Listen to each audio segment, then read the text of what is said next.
Should you learn flying part-time or full-time? Let's talk about it.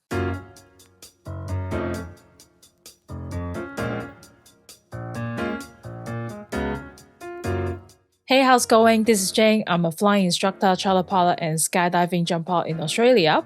By the time this video goes up, I should have 1,000 subscribers and also mark the first year anniversary of this channel. If you're new, welcome. If you are regular to my videos, welcome back. I appreciate all of you. As always, this is a timestamp of all the topics I will talk about in this video. So, the decision to choose part-time or full-time to learn flying is never a straightforward answer. We will need to consider a few factors: finance, commitment, your goal, and backup plan. First of all, the money. This is no doubt the most important factor to allow you to learn flying full-time or part-time. Flying is not cheap. Now, I'm a full-time charter pilot. Sadly, I don't fly for fun anymore, but I still enjoy flying for my work. Don't worry.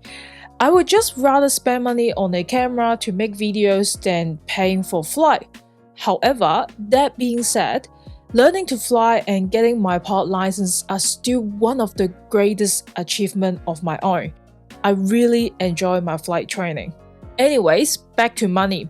The simple concept is that the more money you have to pay for flying, the more you can fly. If you want to go full-time, you need to have the fund. Most flying schools will let you pay as you go, meaning that you can pay after each flying lesson. Some flying schools will get you to sign up for their full-time program, and you need to pay for several installments. Like if the total cost of the CPL program is $80,000 and divided into 5 installments over 1 year, every 2 to 3 months will be $16,000. The first installments will be upfront payment. If you don't have enough saving to pay for flight training in a short period of time, you can only do it part-time, maybe 1 flying lesson every week or every 2 weeks. If you are Australian citizen or permanent resident, you have the option of fat fee help, so you can borrow money to pay for the whole program, then pay it back when you are working in the future. If you're not Australian, you have to pay from your own pocket. There's no loan available in Australia for a foreigner. I'm really sorry about that. You can try to see if your own country provides any loan. Second, commitment. Like, do you have work already or a family? This is pretty simple to think about. If you already have a full-time or part-time job, you couldn't be able to sign up for a full-time flying program. It's a 5 days a week full-time commitment to learn aviation theory and flying. Flight training can take place during the weekend as well. So, ask yourself, can you actually commit to a full-time training program for at least 6 months for PPL or 1 year for CPL? Third, what is your goal?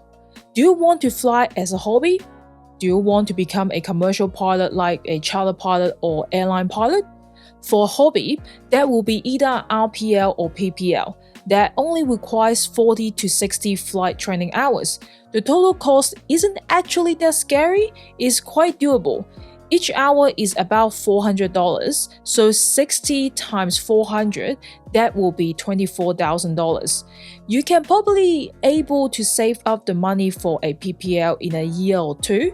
However, to be a commercial pilot, that requires 150 to 200 hours. The total cost is between $60,000 and $80,000. This is another level of commitment, and it requires you to have serious money-saving disciplines. Fourth, do you want a backup plan? Personally, I strongly suggest anyone to have a backup plan. We all know about the COVID-19 for the past 2 years. The aviation industry take a big hit. Lots of pilots get stood down. Having a second skill set is good in case of unforeseen situation like what is happening now. Also, pilots could lose their medical unfortunately. 2 of my work colleagues in my skydiving team got cancers and lost their medical. Luckily, they both are better now. One got the medical back and back to flying, and the other one finished all the chemo and recovering. I also lost all my aviation-related jobs last year. I only got back to full-time flying 5 months ago. So, ask yourself, should you have a backup plan? If you do want a backup plan, then you can only learn flying part-time. If you are Australian citizen or permanent resident, here is my advice. Have a backup plan and learn flying on the side part-time. You can learn a trade or study for a bachelor degree in any field other than aviation, then go to your local flying school to learn flying. There's no rush to get pilot license. It doesn't matter how long it takes for you to get a pilot license. Take your time as long as you do it properly.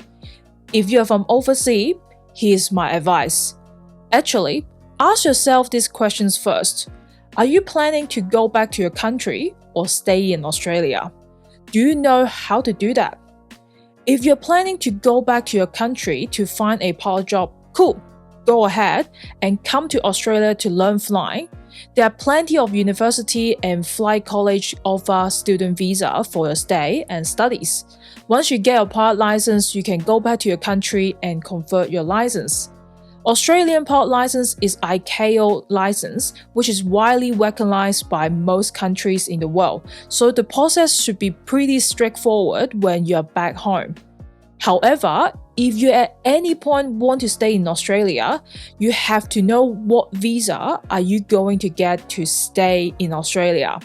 Unfortunately, airplane or helicopter pilot or flying instructor is not a high demand occupation, so Australia make it very hard to get any work visa for foreign pilots.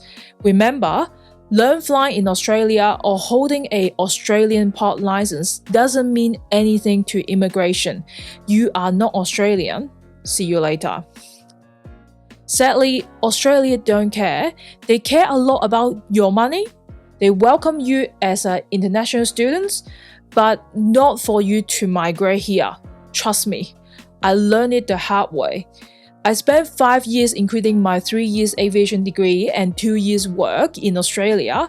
I couldn't get any permanent residence visa, not even a work visa.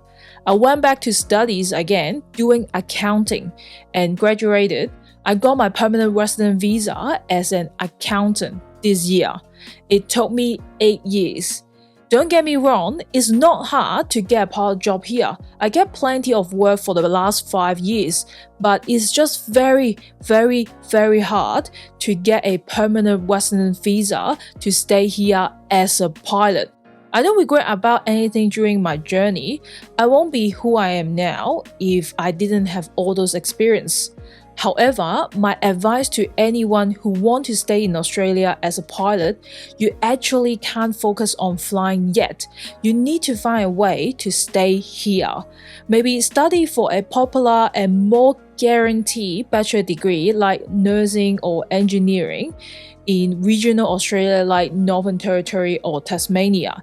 That will give you a much higher chance and easier path to permanent residency. Maybe you have close family in Australia, see if you can find a visa to permanently stay here. Maybe you and your family can invest in something in Australia and migrate to here. As a foreigner, think about how to stay in Australia first. Once you have a plan, then you can learn flying on the side, part-time or afterward. That is my advice from my personal experience. Overall, if getting a pilot license is your first qualification, I would highly suggest you to have a backup plan like studying for a trade or bachelor degree and learn flying on the side, which means doing it part-time.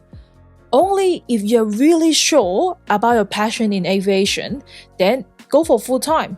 I wouldn't stop you. Ultimately, it's your decision. That's what I did. And I did make it as a foreigner and become a permanent resident in Australia after 8 years. That's what matters. If it's your passion, keep at it. Anyways, this is a playlist of my other videos about flight training in Australia. I talk about different pilot licenses, different type of training organizations, how much they cost, what to expect during training, how much you get paid as a pilot, etc. That's it for this video. Feel free to check out my online courses for aviation theory and flight test ground preparation. Thank you for watching. I will see you next time.